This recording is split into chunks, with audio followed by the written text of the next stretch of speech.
Okay, everyone, good morning. It's the final morning briefing of the week. Final one of May, actually, as well. We're nearly in June. Tony, fascinating chat. How are you today, Tony? I'm very well, sir. Yourself? You good? I'm good. Yes, I am. I'm pretty good, I would say. We're continuing the chat during the summer. We're going nowhere at the Celtic way over the summer. And it's been all right so far, hasn't it? There's been a few different stories bubbling away and various bits of speculation. I don't know. Are you a fan of speculation, Tony? I've always said that speculation's good, but I prefer signings. That kind of thing. But I know it's the season for speculation, so it's great. But I always get excited as to who Celtic will sign and the names that they're linked with and all that. But in terms of the close season, I used to always hate it. It's getting shorter each year, thankfully, but in years gone past, it was something like 2 months, and it's just seemed to drag in. It's a matter of weeks before they'll be back at Lennoxtown reporting for first team training at Ireland. Yeah, so I hate not having my football fix, Hamish, is the short answer to that. But we kind of get by, don't we? And it's never a dull day talking about Celtic. So as you say, there's always something bubbling over the surface, isn't there? Yeah, Champions League final tomorrow night as well. So I think that's kind of the end of the season officially tomorrow, and then we'll have the Club World Cup. I don't know if that's this season or next season or where you would place that. Maybe it's just a bit of a nothing competition. I know John's not a fan of it, but there will be football to keep us going, even if Celtic aren't back. Okay, we'll discuss a few things today, potential incomings, etc. Maybe more so on players leaving the club, because there are a couple of players who are going to leave and won't be with us next season that has come out yesterday. So we'll do all that. Just first of all, big thanks to Seneca Medical Group, today's show's sponsor. They'll be our sponsor until the end of the 25-26 season. Number one hair transplantation clinic in the UK. And they've got clinics in Glasgow, Edinburgh and Aberdeen. Tony, we also have our Martin O'Neill competition, Win Lunch with Martin O'Neill, still running, I believe, until Sunday. So people can still get involved there. Yeah, you can still get involved. It's a marvellous prize. 6 months of access for £1, but you could win a memorable and unforgettable lunch date with the Celtic legend that is Martin O'Neill. It's worth it for that alone. That's a prize in itself. And as I say, a lifetime memory, sitting down with a great man, and he'll give you some great chat. So, yeah, Sunday it runs out. You know what to do. Get involved. www.celticway.co.uk. That's what you have to do. /subscribe, I think was the word I missed out there, but there you go. They would find it anyway, I'm sure, even if they just went to the website. It's all over there. There's a newsletter as well you can get involved with that comes into your inbox every morning. I get that, and it's quite nice to wake up and to see what's happening. There's loads on the website as well, including a chat you had with Charlie Mulgrew and some various quotes on a few different things. I think Greg Taylor, but more so Kieran Tierney as well. How was that? Terrific. Charlie's always great value. He's one of life's good guys. But yeah, he spoke about, I think everybody knows the backstory with Kieran Tierney, that he was kind of fourth choice in the under-20s behind Joe Chalmers, Callum Waters and Aidan McElduff. And those three guys went to play a match for the under-20s one day, and John Collins and Ronnie Dyler were looking for a body to make up the numbers at first team training. Kieran Tierney is parachuted in from nowhere, and then Charlie Mulgrew says, and this guy just starts smashing into tackles and flying in and generally getting in about it, and just earned instant respect from the first team players. And the manager, Ronnie Dyler, and John Collins just kind of looked at each other and said, have we just unearthed a rough diamond here? And the rest, as they say, is history. But Charlie was great. He just said he took it to like a duck to water, and the players really took to him. And it was his attitude and his application. And even he joined in the banter. They gave him the full shooting match, and I think Kieran Tierney was just loving it. And just, Charlie said you could see right away that this was a guy. He said, yeah, he had raw edges, but, he was determined to make the most of his opportunity. And he just said they were just, every one of them said all the Celtic players just sort of looking around thinking, who's this guy? Where has he come from? And I love that. I think it says a lot about Kieran Tierney himself as well. And I spoke to a couple of the boys, Joe Chalmers and Callum Waters, one of the earlier things that I did, and they said that they didn't grudge Kieran Tierney leapfrogging over them into the first team, because the moment he was promoted into the first team for that training session, it became apparent that this boy had ability and he had talent, and he's clearly shown that, hasn't he? He has, yeah. I mean, just thinking back to when he came into the team, the thing I always remember when he first came into the team was that he was totally solid as a left back. Like people didn't get past him. There's one game in particular I remember him playing against Fenerbahce in the Europa League, that would have been. And I think he was playing against Nani, the former Man United wing, and they had a number of good players in that team. And I just remember him that night just being so solid, like quick, and players wouldn't get past him. And he'd really, he'd love a slide tackle, and the fans absolutely loved it because it was a homegrown player getting stuck in. And I think that was Kieran Tierney at first, and those were the really good kind of early steps that he took. And then I think as time went on, he became more polished as a footballer, and he really became an attacking threat for us. And none of that other stuff that I talk about left his game in any way, but he just became. It was a real cool thing to watch Kieran Tierney coming on as a player during that first spell at the club. And the thing I'm really intrigued about now is, I know people might look at his spell at Arsenal maybe as not being a success. I'm really intrigued to see how much he's learned from playing at that level in the Premier League with all those players. And I think the Kieran Tierney we're getting is going to be an even better one than the one that left us, which, given that we got 25 million for him when we sold him, is a scary thought, I would say. Oh, without a doubt. Listen, you don't play at that level, as you say, with that calibre of player and not improve your game. And we all thought Kieran Tierney was something approaching the finished article when he left Celtic. So that experience that he'll have learned playing in the English Premier League, Celtic are getting. He's 27. He is entering the peak of his powers in his career, and it's just an exciting prospect. And Charlie Mulgrew also mentioned that he broke his leg. It was a clean leg break, so there was no kind of. He was back training within 6 weeks, and all the boys were just like, 6 weeks. That's a Dyson recovery, isn't it? Yeah, they're all rubbing their eyes in disbelief, thinking. And he was doing the same thing. He was smashing into tackles, fearless. And Charlie said, he said they couldn't get over the fact that, he said he was fortunate that not all leg breaks are clean, but seemingly that was, and that enabled them. But even they were astonished at the kind of recovery time, and it just shows you the mentality that he had. But what Charlie Mulgrew wasn't having was the Tesco bag, the boots in the Tesco bag. Arsenal.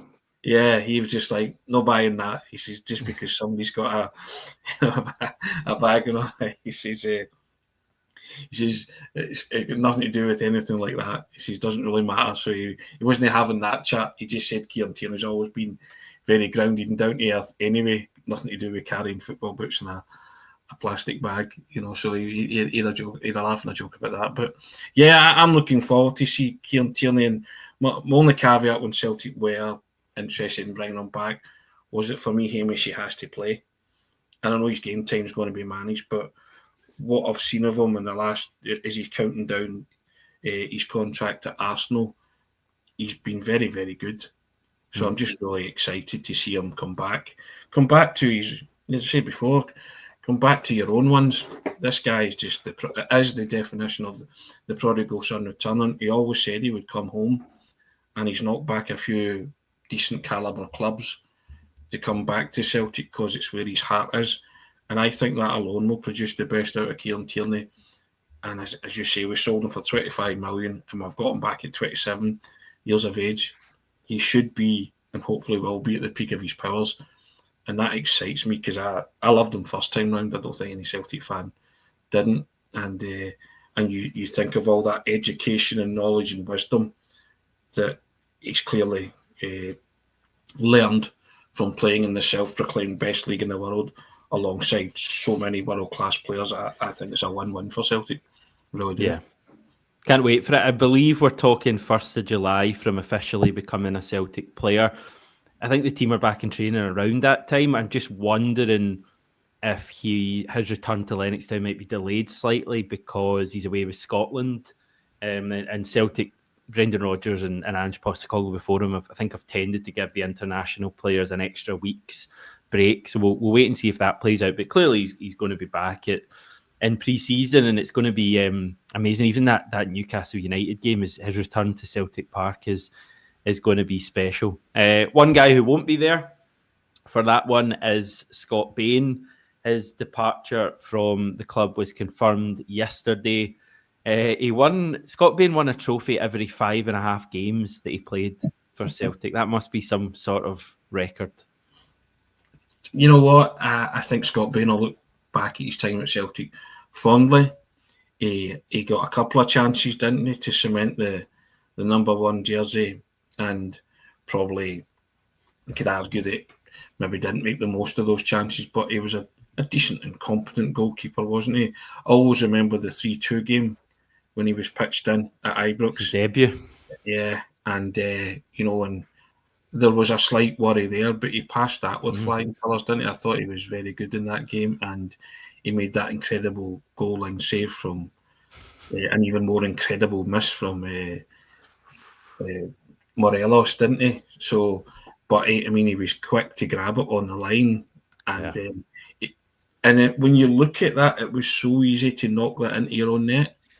Yeah, at the time, the way it was kind of turned on and the way Morelos had hit it. So I always thought it was a cracking save, and it didn't get the attention that it deserved. And I always remember that. It was one of his big moments, and I thought, do you know what, you'll do for me, but never quite cemented that kind of number 1 jersey, didn't he? And he goes with everybody's best wishes. I don't think anybody, you speak, the guys who were in front of him, they always said he was a brilliant teammate, and he really helped. And Gordon Strachan used to always bang on about that. Even if you're not playing, you can be a brilliant teammate.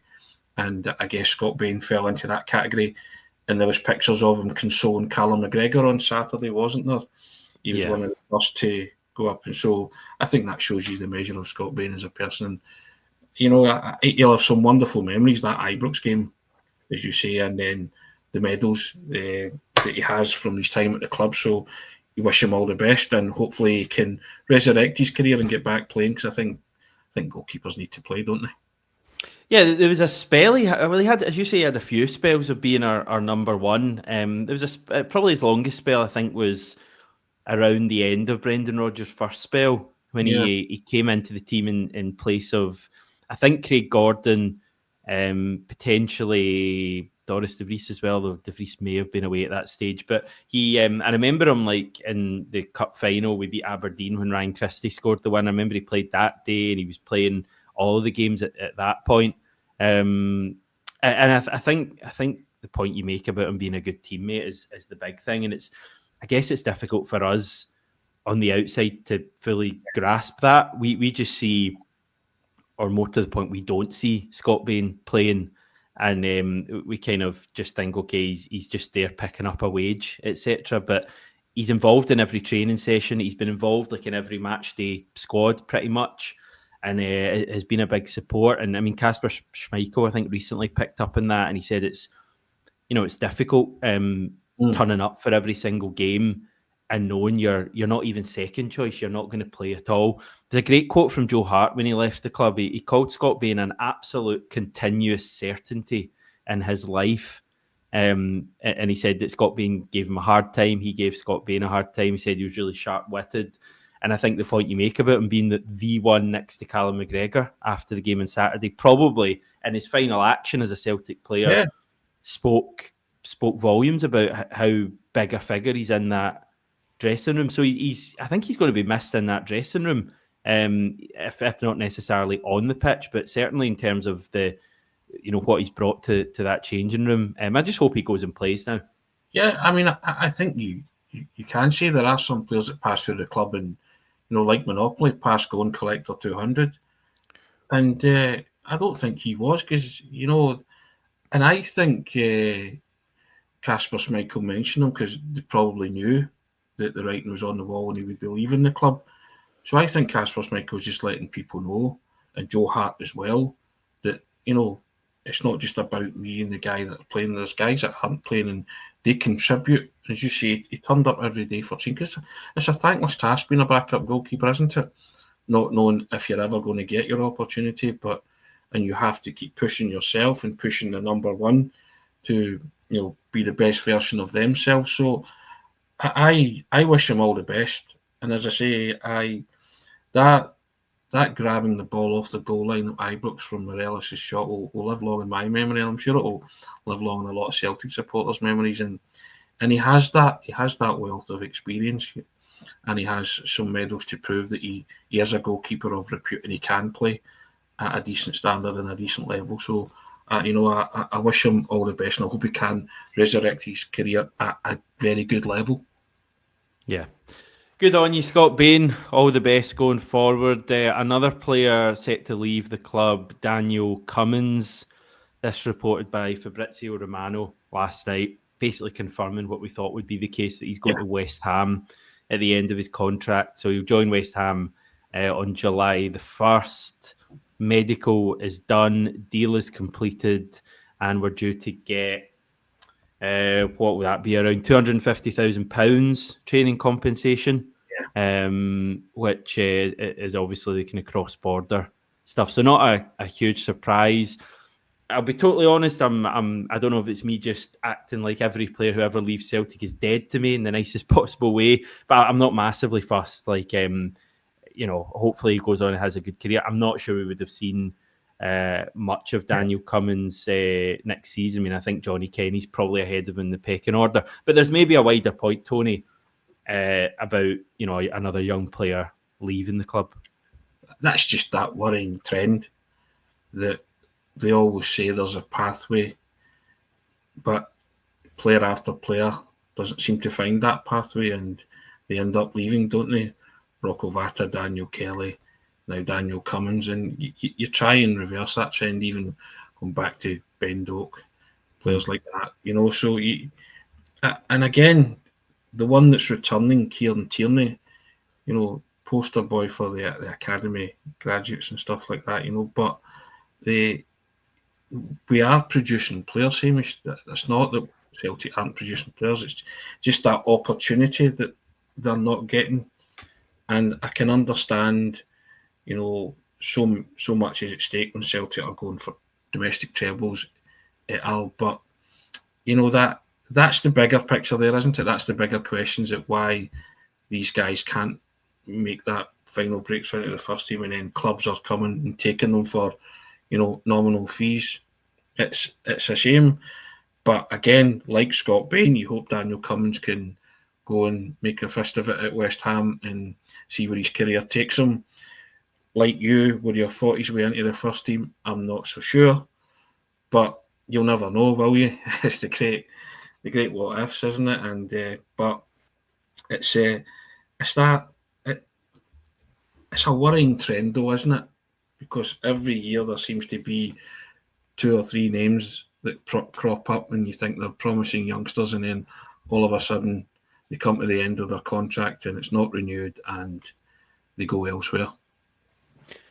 Yeah, I mean, I think a fair bit of this probably comes down to opportunity, and Daniel Cummins didn't get much of an opportunity. I dare say the fact he was pretty set on leaving the club meant that he didn't. It meant even more that he wouldn't get an opportunity in the second half of the season. Maybe if he'd have committed to the club, we'd have seen a bit more of him. I know we saw him against Aston Villa. But the question always for me is it a case of these guys not being given the opportunity, or are they not good enough, and are they in too much of a rush to find an opportunity elsewhere? Brendan Rodgers keeps talking about young players needing 2 things to succeed at Celtic: ability and patience. And it does seem to me like some of these guys that you mentioned maybe a little bit impatient. I don't know if it's agents in their ears or whatever, or if it's just the lure of playing down south in these big academies, potentially better facilities than we have at Celtic, better first team opportunities, etc. But yeah, I just wonder if some of them are in too much of a rush to leave us. We'll never know if guys, if you gave Rocco Vata, Daniel Kelly, Daniel Cummins, Ben Doak, if you gave these guys 5-10 games in a row, would they flourish for us like Kieran Tierney, like James Forrest, like Callum McGregor?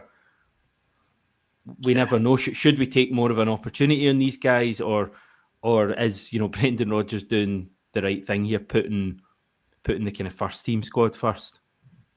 I think the manager would quite rightfully argue that he's doing the right thing, putting the first team squad first. Yeah, he said the men's patience and ability, but but also they can't then say, can't deny people an opportunity and then say, but the pathway's there.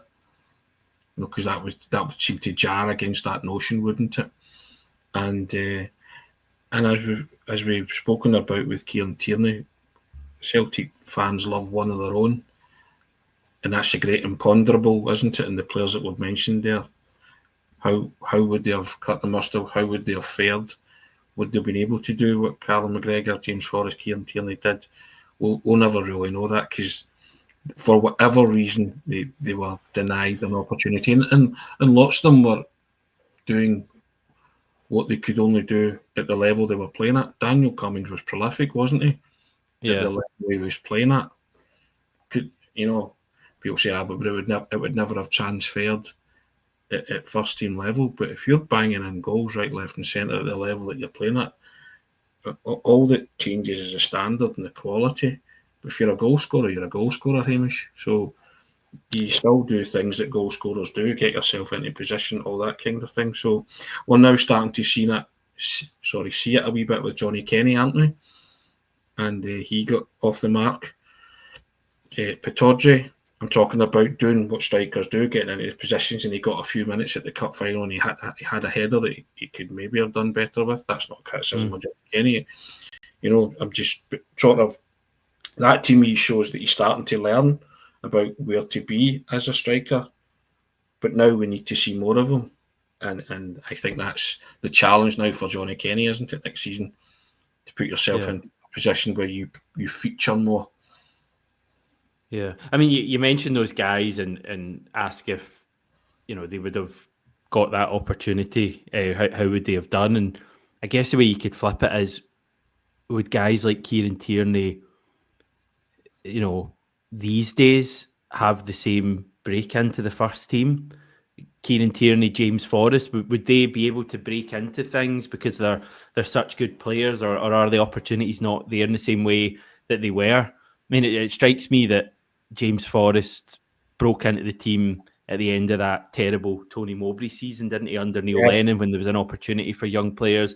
Callum McGregor, Kieran Tierney were kind of similar times, maybe the years when there wasn't as much of a challenge in the league. I know there wasn't much of a challenge this season, but Rangers were out the league. I think Hearts and Hibs were out when Callum McGregor broke in. You know what I mean? Like, are we giving enough of an opportunity to guys? I mean, Sean McArdle's kind of the guy everyone's looking to now. Is Sean McArdle going to get opportunities next year to show what he can do? I really hope he does. I don't know. I just think we play so many. We have so many different options and players you have to keep happy that it's difficult to find space. Going back to what Charlie McGrew said about Kieran Tierney, then that he was smashing into everything and showing a bit of application and personality. That's a big word that Brendan Rodgers used about Sean McArdle, didn't he? I want him to stamp his personality in this team. There you go. If you can do that, Sean McArdle, you will get first team minutes. Brendan Rodgers is basically saying, show me your personality here. And I think that's what kind of Charlie McGrew was alluding to as well, that a lot of players come in and they're shrinking violets or they're quiet. But see if you can come in and really make your presence felt. And I'm not saying kick guys in training and all that. That's what Charlie McGrew said about Kieran Tierney. He was that kind of defender, sliding tackles and all that. But Sean McArdle coming in and just saying, yep, I'm here for a reason. I'm going to show you why I'm here. I'm a very good player. and I can be a team player and I can fit into this dynamic. I think that's what Brendan Rodgers is saying to Sean, because of what's happened in the past to the likes of Daniel Cummins and those others that have left. He's saying to Daniel Kelly, guys like that, I think he's saying to Sean McArdle, if you don't want to go the same way as them, show me what you've got and show me why you deserve to be in this team, and I'll do the rest. Because if you can show me that, then it becomes natural, doesn't it? Naturally progression. You say, okay, you start to get valuable first team minutes. So I was very interested when Brendan Rodgers said that about Sean McArdle, because they do have high hopes for him. And he's looked okay in the cameos that he's played. Yeah. Again, so did some of the others that we were talking about. So it's now up to Sean McArdle to grasp the nettle on that and show that personality that Brendan Rodgers wants. And if he does, he will get first team games. It might just be that you have to do something pretty special when you get that opportunity. And I think Sean McArdle's, it wasn't his debut, but his game he played up at Pittodrie, I thought that was pretty special for a 17-year-old. So maybe, you look, especially James Forrest, Callum McGregor, both scored in his debuts. I just look at like Johnny Kenny, and there might be more to come, but have we seen something really special from him? Anyway, I just before we go, I just want to talk a wee bit, because Brendan Rodgers was discussing, this is in his Sky Sports show, I think, that's on this evening, talking about knowing 100% that you'll lose some of your best players.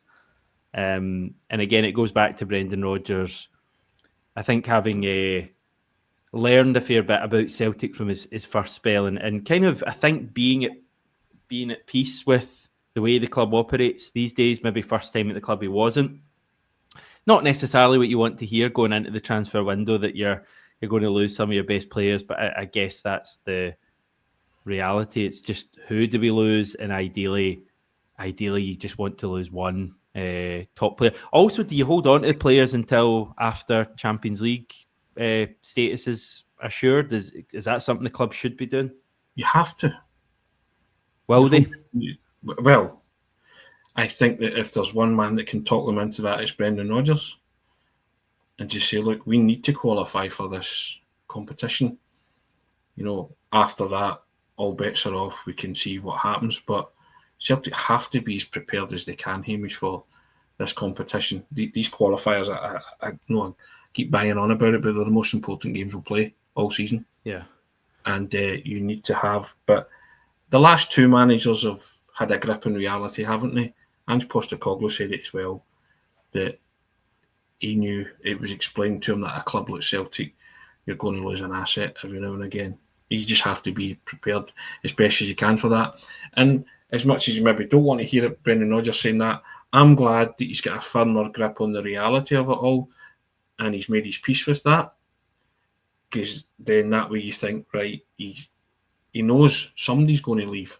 A big hitter is going to leave. But it's his job to convince Dermot Desmond that they can't leave until Celtic's Champions League fate is known. Is that like a non-negotiable for you? It's a non-negotiable for me, yeah. Yeah. But again, I agree with you. Yeah. And I think anybody of a Celtic nature at the top level in the boardroom would have to see that too. Because I go back to it, two people who were in the Allianz Arena were Dermot Desmond and Michael Nicholson. And Celtic came mightily close. Not just, it was the hardest of hard luck stories. So you turn around and your manager says, I can give you more nights like that, but you have to guarantee me this in terms of qualifying for the competition again. And then I accept that once we're in that in order to balance books or whatever, to keep that kind of flow, steady flow, income streams and all that, then somebody has to leave. That's fine. If he's got his head around that, great. And the Celtic fans can get their head around that. But we cannot be as ill-prepared going into the champ. Because I keep saying it, that this now goes back to acting like a big club, Hamish. We got a taste of acting like a big club last season. And look where it took us. And we enjoyed the journey, didn't we? And so big clubs say, okay, fine. We're going to lose somebody, so be it. But we will not lose somebody until our Champions League fate is known, and that for me is the biggest non-negotiable for Brendan. And when he speaks to Dermot, let me attack these qualifiers, get us into this competition, and then the chips fall where they may in terms of what happens transfer-wise. So that's in terms of players going out. If you say we've got the squad as it is at the moment, obviously no Jota, Kieran Tierney's in. Are you happy with that squad for the playoff tie? If we keep everyone but don't sign anyone else, or do you feel business has to be done prior to that? I feel business has to be done. You ask every manager, they're 2 or 3 players short of a settled team or the ideal squad, aren't they? I still think we need a central defender, Hamish, a central midfielder, and a striker. That's fine for me. Before the qualifier in an ideal world. Qualifiers in an ideal world, yeah, in an ideal world. But and then conversely to what I'm saying, do you think we would sign all 3 of those and not lose somebody before the Champions League qualifiers? I know you know this, Tony, but there is not a chance we'll sign all those positions prior to the qualifier.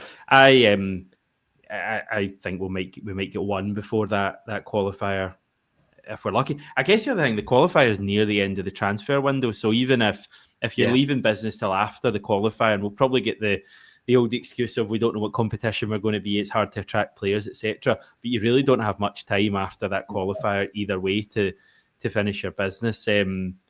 But I'm of the opinion just prepare to be in the big one, and 100%. And see if you're not, then you'll still have a cracking team to compete in the next tier of competition and really have a go at it. So I'm preparing that team as a Champions League team. That's the way I would attack it, and I think that's 100%. The way the manager wants to attack it. And if you're not, and you do drop down into the next tier, then surely you'd have to say to yourself, right, let's do what Chelsea did with the Europa Conference and really have a go at this and attack it with gusto. But I'm preparing in my head for attacking the Champions League with gusto the same way we did this year, because it was so enjoyable, apart from Dortmund. Yeah. And those days are done with, hopefully, now that we've mastered how to play in the road. Okay, we'll leave it for now, everyone. As I say, it's Friday, so this is the final morning briefing of the week. Plenty more on the website, though. There'll be loads happening there. Various interviews and stuff that you guys are working on. And there might be no games, but there's plenty of chat still happening. So please get involved there. Remember that the Martin O'Neill competition runs until Sunday, so not long left there. Tony, thank you once again. Pleasure. Thanks everyone for watching this. It's much appreciated. I will catch up with you soon.